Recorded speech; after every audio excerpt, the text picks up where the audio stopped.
Hello student, liquid जो force apply करता है वॉल पे उसे हम समझने की कोशिश करते हैं।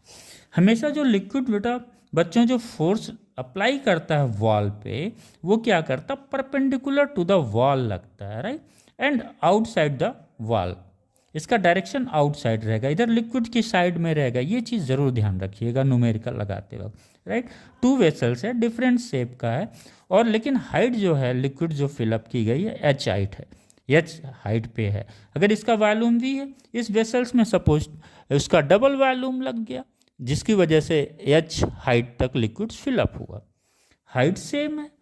प्रेशर लिक्विड्स का हम लोगों को पता है, किसी भी सरफेस पे प्रेशर क्या होता है, directly proportional to the depth of the liquids. Depth का मतलब क्या हुआ, that is from the free surface to that surface. और ये लेंथ, ये जो हाइट लेते हैं हम कैसे लेते हैं, वर्टिकल लेते हैं।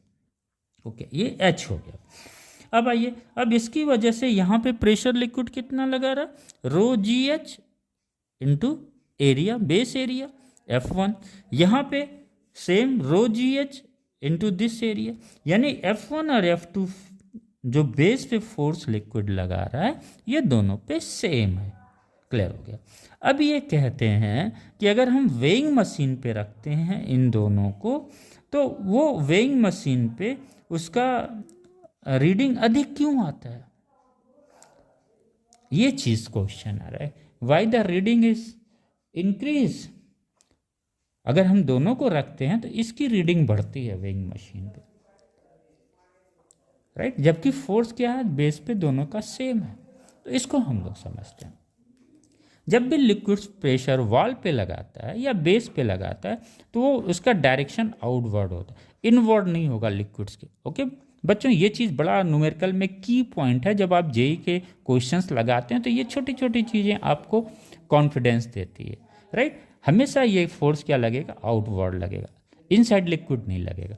इसका मतलब ये क्या हुआ, ये force is making some angle with that.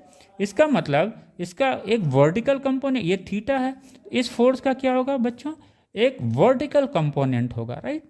ये क्या हो जाएगा, एफ कॉस थीटा।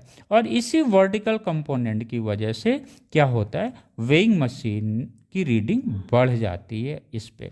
ये क्या हुआ, एफ, ये एफ साइन थीटा हो गया वर्टिकल कंपोनेंट, और ये थीटा अगर एंगल है तो ये हुआ एफ कॉस थीटा। तो ये जो वर्टिकल कंपोनेंट है इस वेसल्स की वजह से वेइंग मशीन में रीडिंग बढ़ जाती है। जबकि यहाँ पे क्या है, इस फोर्स का जो है लिक्विड जो लगा रही है vertically perpendicular to the wall, उसका कोई वर्टिकल कंपोनेंट है नहीं। Thank you.